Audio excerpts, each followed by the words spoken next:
ভারতের সঙ্গে আমাদের যে ৭টি রাজ্য রয়েছে, ভারতের ৭টি রাজ্য রয়েছে এবং সেই ৭টি রাজ্যের সঙ্গে আমাদের সীমান্ত, সেই সীমান্তে এখন রীতিমতো অশনি সংকেত দেখা দিয়েছে।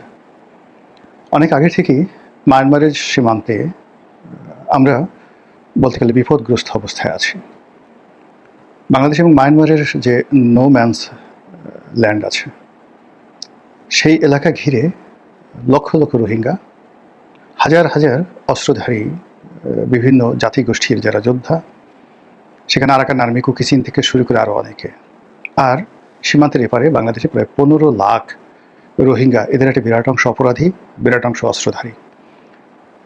এদের কারণে কী হলো, পুরো টেকনাফ, উখিয়া, কক্সবাজার, 3টি পার্বত্য জেলা, এগুলো সহ এমনকি আমাদের যে চট্টগ্রাম জেলা, চট্টগ্রাম শহর, বিভাগীয় শহর, আমাদের প্রাণ, এই অঞ্চল আমাদের হাতছাড়া হয়ে যাওয়ার আতঙ্ক বিরাজ করছে।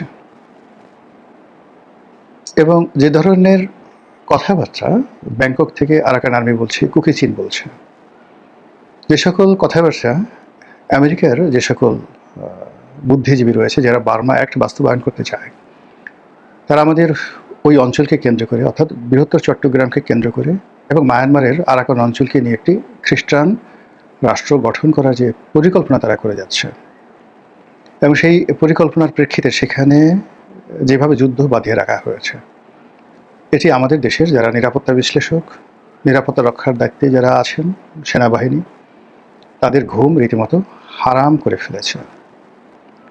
কক্সবাজার অঞ্চলে যাদের ব্যবসা রয়েছে, বাণিজ্য রয়েছে, হোটেল রয়েছে, মোটেল রয়েছে, এমনকি চট্টগ্রাম কেন্দ্রিক যাদের ব্যবসা বাণিজ্য রয়েছে, তারা কেউ এই রোহিঙ্গা সমস্যা সৃষ্টি হওয়ার পর সুখে নেই, শান্তিতে নেই।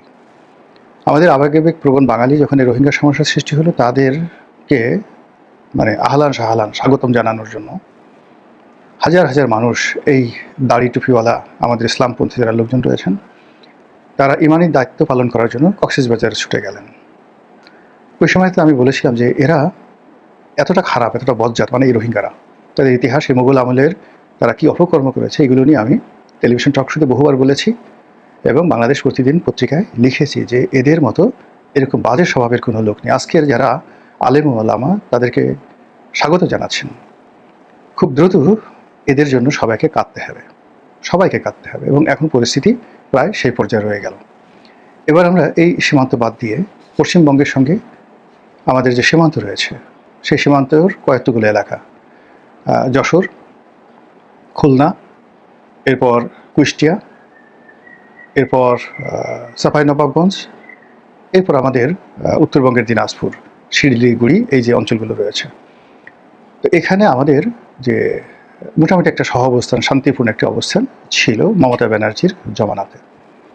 শুধুমাত্র তিস্তা প্রকল্প এবং পদ্মা ব্যারেজ নিয়ে ভারতের সাথে আমাদের যে কূটনৈতিক পর্যায়ে আমাদের যে মতদ্বৈধতা, ওই পর্যায়ে ছিল, কিন্তু সীমান্তে কখনো মারামারি, হানাহানি, কাটাকাটি ওইরকম ঘটেনি। যেটা হয়েছে সেটা হলো বাহিনীগুলোর মধ্যে, আমাদের বিজিবি, ওদের বিএসএফ, তারা গোলাগুলি করেছে এবং সীমান্তের আমাদের অংশের মানুষের ক্ষয়ক্ষতির শিকার হয়েছে, ভারতের মানুষের ক্ষয়ক্ষতির শিকার হয়েছে। আমাদের অংশগুলো আমাদের পত্রিকায় এসেছে যে বিএসএফ এইভাবে গুলি করে এত লোককে মেরে ফেলেছে। আবার আমাদের বিজিবি যাদেরকে গুলি করে মেরেছে, এই খবর আমাদের দেশে আসেনি, কিন্তু এগুলো ভারতীয় পত্রপত্রিকায় ব্যাপকভাবে আসছে। ফলে এই সীমান্ত উত্তেজনার বাইরে মূলত আমাদের আসলে ওইরকম ম্যাজের কোনো সমস্যা ছিল না। পুরো মমতা ব্যানার্জির জমানায়, তার আগে জ্যোতি বসুর জমানায়, বিমান বসুর জমানাতে, বা অন্য যারা বামপন্থী সরকার ছিলেন, এমনকি একেবারে সে 1953 থেকে যখন ডাক্তার বিধানচন্দ্র রায় ছিলেন, তখন থেকে আসলে আমাদের সাথে ওইরকম কোনো সমস্যা হয়নি। এমনকি যখন নকশাল আন্দোলন চলছিল চারু মজুমদারের, ঠিক ওই সময়টা তো সীমান্ত বলতে গেলে খোলাই ছিল। তো সেই দিক থেকে এইবারে প্রথম শুভেন্দু যখন পশ্চিমবাংলার মুখ্যমন্ত্রী হিসেবে আসীন হলেন, এখন থেকে এই এলাকাগুলোতে সীমান্তে মারামারি, কাটাকাটি, হানাহানি, এগুলো অনিবার্য হওয়ার একটা আশঙ্কা দেখা দিয়েছে। এবং এই সীমান্ত নিয়ে যদি আমাদের সাথে ভারতের যুদ্ধ শুরু হয়ে যায়, এটা অস্বাভাবিক কিছু না, এবং ভারত এরকম কিছু একটা চাচ্ছে।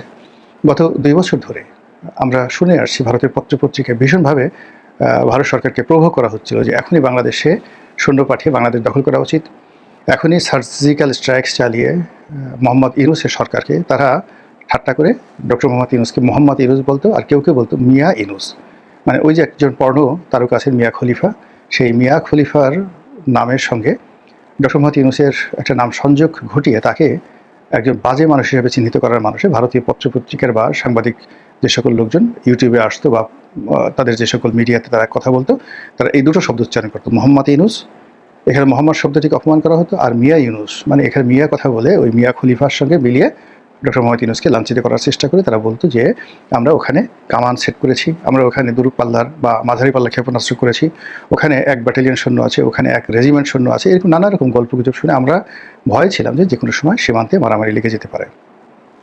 কিন্তু ডক্টর মোহাম্মদ ইউনুসের জমানাতে সেটা হয়নি। এরপরে যখন তারেক রহমান সাহেব ক্ষমতায় এলেন, আমরা ধরে নিলাম যে ভারতের সঙ্গে আমাদের দীর্ঘদিনের যে বিরোধ গত 2 বছর যাবৎ চলছিল, এই বিরোধ নিষ্পত্তি হবে। শেখ হাসিনার জমানাতে যে একপেশে নীতি ছিল, ভারত কেবলই মাত্র বাংলাদেশকে শোষণ করত, সেটার অবসান হবে এবং একটা নতুন বাংলাদেশের আমরা সন্ধান পাবো। কিন্তু শুভেন্দ্রের যে ক্ষমতায় আরোহণ, এই ক্ষমতায় আরোহণ এবং তার যে অতীতকালে বিভিন্ন বক্তব্য, বিশেষ করে আওয়ামী লীগকে বাংলাদেশের রাজনীতিতে পুনর্বাসন করা, আওয়ামী লীগের লোকদেরকে কলকাতায় আশ্রয় দিয়ে তাদের মাধ্যমে বাংলাদেশে গেরিলা আক্রমণ চালানো, আওয়ামী লীগের লোকদের হাতে অস্ত্র তুলে দেওয়ার জন্য যে সমস্ত কথাবার্তা শুভেন্দু ইতিপূর্বে বলেছেন, এখন প্রধানমন্ত্রী নির্বাচিত হওয়ার পর তিনি যদি তার 1% সেইগুলো মানে করার চেষ্টা করেন, জাস্ট 1%, তাহলে 1971 সনের মতো একটা অবস্থা তৈরি হয়ে যাবে। 1971 সনে এই ভারতের এই অবস্থার কারণে কি হলো, পাকিস্তান আর্মি অনেক আগেই তারা সীমান্ত কিন্তু ছেড়ে দিয়েছিল।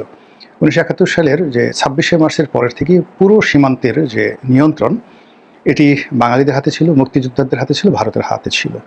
শুধুমাত্র বাংলাদেশের ভিতরে ক্যান্টনমেন্ট কেন্দ্রিক যে এলাকাগুলো রয়েছে সেখানে রাজাকার, আলবদর আর শামস তারা সেখানে এই নির্যাতন চালাতো বা ওইরকম মুক্তিযোদ্ধাদের সাথে গেরিলা যুদ্ধ করতো, কিন্তু ইন জেনারেল সীমান্তগুলো বলতে গেলে একেবারে নির্বিবাদে ভারতের অধিকারে ছিল। ফলে কি হতো, মুক্তিযোদ্ধারা, মুজিব বাহিনীর সদস্যরা তারা অনায়াসে ভারতে চলে যেত, ট্রেনিং নিয়ে আবার চলে আসতো, আবার বাংলাদেশে অপারেশন চালিয়ে তারা ভারতে চলে যেত। তো এই যে কাজগুলো তারা করেছে, সেই বিশাল যে আমাদের দেশের জন্য বিশাল যে সীমান্ত রয়েছে, সেই সীমান্ত পাহারা দেওয়ার মতো জনবল, শক্তি, অর্থ, গোলাবারুদ কোনোটাই কিন্তু এখনো পর্যন্ত আমাদের হয়নি। ভারত যে কাজটি করেছে, তাদের যেখানে যেখানে প্রয়োজন সেখানে তারা কাঁটাতারের বেড়া দিয়েছে, যেখানে যেখানে প্রয়োজন সেখানে তারা কুমির ছেড়ে দিয়েছে, যেখানে প্রয়োজন সেখানে তারা বিভিন্ন গেরিলা বাহিনীকে, কখনো বাংলাদেশের শান্তি বাহিনী, কখনো কুকিচিন, বিভিন্ন রকম গেরিলা বাহিনী, বিশেষ করে বনাঞ্চলগুলো, যেখানে বনাঞ্চল সুন্দরবন বলেন, চট্টগ্রাম, পার্বত্য চট্টগ্রাম, এমনকি আমাদের নেত্রকোনা, তারপরে সিলেট, এই সকল এলাকাতে যে পাহাড় ঘেরা বনাঞ্চল রয়েছে এবং সেই বনাঞ্চলের মধ্যে যে সীমান্ত রয়েছে, সেই সীমান্তে তারা মানে অস্ত্রধারী বিভিন্ন গোষ্ঠীকে মদত দিয়ে এমন করে রেখেছে ওখানে আসলে আমাদের সেনাবাহিনী সেখানে সহজে ঢোকার চেষ্টা করে না বা যায় না সেখানে, আর বিজেপি তো প্রশ্নই আসে না। তো এই যে একটা অবস্থা ভারত তৈরি করে রেখেছে, তার সঙ্গে যদি রাজনীতির অ্যারোগ্যান্সি যেটিকে বলা হয়, সেই অ্যারোগ্যান্সি যুক্ত হয়, তাহলে এই পরিস্থিতি ক্রমশ অবনতির দিকে যাবে। ইতিমধ্যে আপনারা জানেন যে ত্রিপুরাতে বিজেপির যে সরকার, তারা এখন আগে যেভাবে মানিক সরকার ছিলেন সেরকম নাই। নতুন যারা বিজেপির হয়ে ত্রিপুরাতে চালাচ্ছেন, সেই আগরতলাতে, সেখানে এই পুরো সীমান্তটি আমাদের জন্য এখন নিরাপদ নয়। শুভেন্দু আসলো এখানে, এরপরে অন্যান্য যে সকল রাজ্য রয়েছে সেই রাজ্যেতেও বিভিন্ন গ্রুপ রয়েছে, সেই গ্রুপগুলো এখন রীতিমতো বাংলাদেশের এই পারে এসে আক্রমণ চালানোর জন্য রীতিমতো উত্তেজিত হয়ে আছে। এই হলো একটা। দ্বিতীয় যে সমস্যা, সেই সমস্যাটা হলো ভারত পশ্চিমবঙ্গের প্রায় 50 লাখ, তারা মনে করছে প্রায় 50 লাখ বাঙালি পশ্চিমবঙ্গের বিভিন্ন জায়গাতে আছে। আসামেও নাকি এরকম প্রায় 20 লাখ না 30 লাখ বাঙালি আসামে আছে। তারপরে গুজরাট, দিল্লি, বিভিন্ন এলাকাতে সব মিলিয়ে, অর্থাৎ ভারতের বক্তব্য অনুযায়ী প্রায় 1.5 কোটি বাংলাদেশের মানুষ তারা ভারতে অবৈধভাবে বসবাস করছে। অনেকে ওখানে ফ্যামিলি কার্ড করেছে, অনেকে নাগরিকত্ব কার্ড করেছে, পাসপোর্ট আছে, কিন্তু প্রকৃতপক্ষে তারা হলো বাঙালি, এরকম দাবি দিল্লির পক্ষ থেকে করা হচ্ছে। এবং যখনই বাংলাদেশের সঙ্গে তাদের সম্পর্কের টানাপোড়েন চলে, তখন তারা ভয় দেখায় যে আমরা এই 1.5 কোটি মানুষকে বাংলাদেশে পুশিং করব, জোর করে পুশিং করব। এবং এর আগে আসামে বেশ কয়েকবার তারা তাণ্ডব চালিয়েছে, ভীষণভাবে তাণ্ডব চালিয়েছে, এবং ওখানকার মুসলিম যারা জনগোষ্ঠী রয়েছে তাদের জীবন এই বিজেপির যারা লোকজন তারা তছনছ করে দিয়েছে।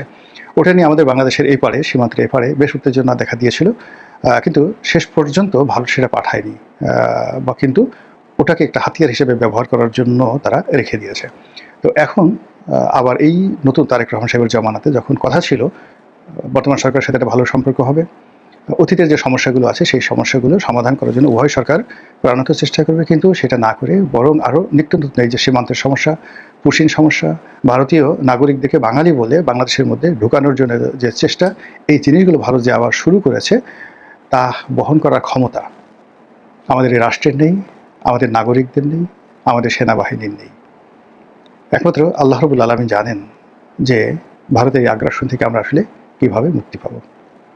মহান আল্লাহ আমাদের সবাইকে হেদায়েত দান করুন, হেফাজত করুন। আসসালামু আলাইকুম ওয়া রাহমাতুল্লাহি ওয়া বারাকাতুহু।